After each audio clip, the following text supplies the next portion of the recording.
जय सिया राम सभी को। आज हम वाल्मीकि रामायण के बाल कांड के अध्याय 23 की कहानी सुनेंगे।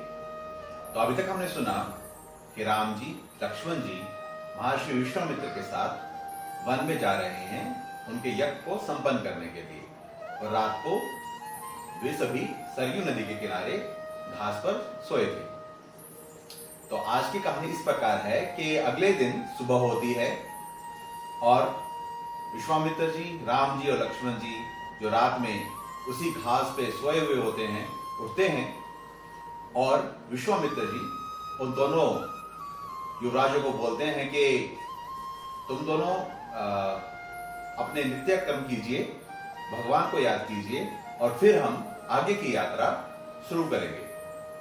तो राम जी और लक्ष्मण जी सरयू नदी में स्नान करते हैं और अति उत्तम गायत्री मंत्र का जाप करते हैं, और फिर जब महर्षि विश्वामित्र उनको कहते हैं वो विश्वामित्र के पीछे पीछे चलने लग जाते हैं। काफी दूर चलने के बाद वे लोग जहां पर सरयू नदी और गंगा नदी का संगम होता है उस स्थान पर पहुंचते हैं।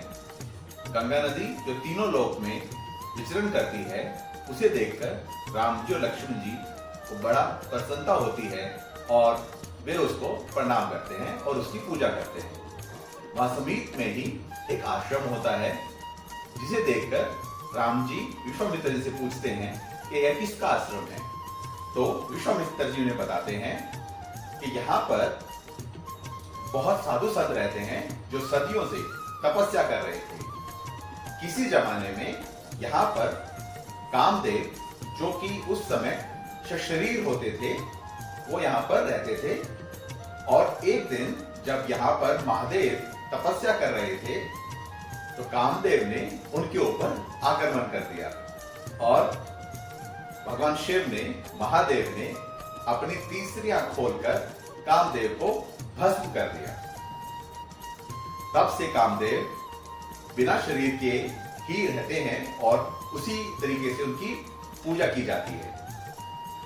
और अब यह आश्रम महादेव का आश्रम माना जाता है और महादेव की ही तपस्या में यहाँ पर सभी साधु संत सदियों से तपस्या कर रहे हैं। यह सुनकर राम जी और लक्ष्मण जी को बहुत खुशी होती है और वो उस आश्रम की तरफ जाते हैं। उस आश्रम में जो भी साधु संत होते हैं, उन्हें यह पूर्णभास होता है कि यहाँ पर विश्वामित्र जी आएंगे अपने शिष्यों के साथ, और वो पहले से ही उनकी रहने की, खाने की तैयारी में लगे हुए होते हैं। जब वहां पर विश्वामित्र जी, राम जी और लक्ष्मण जी पहुंचते हैं, वो उन तीनों का स्वागत करते हैं, महर्षि विश्वामित्र जी की पूजा करते हैं, उन्हें उत्तम स्थान पर बिठाते हैं और उनके साथ बहुत सारी बातें करते हैं। और महर्षि विश्वामित्र भी उनको अलग अलग कहानियां सुनाकर ज्ञान प्रदान करते हैं। और इस तरीके से आज का अध्याय यहाँ समाप्त होता है। हम लोग रोज आपके सामने वाल्मीकि रामायण की कहानियां लेकर आ रहे हैं और यह कहानियां बहुत ही ज्यादा ज्ञान प्रदान करती हैं। हम आप सबसे निवेदन करते हैं कि आप हमारे पेज को फॉलो कीजिए, ज्यादा से ज्यादा शेयर कीजिए, ताकि वाल्मीकि रामायण की कहानियां सब तक पहुंच सके। और आपको अगर हमारी कहानियां अच्छी लगती हैं तो कमेंट में जाके लिखिए जय श्री राम, जिससे हमें पता चले कि आपको हमारी कहानियां अच्छी लग रही हैं।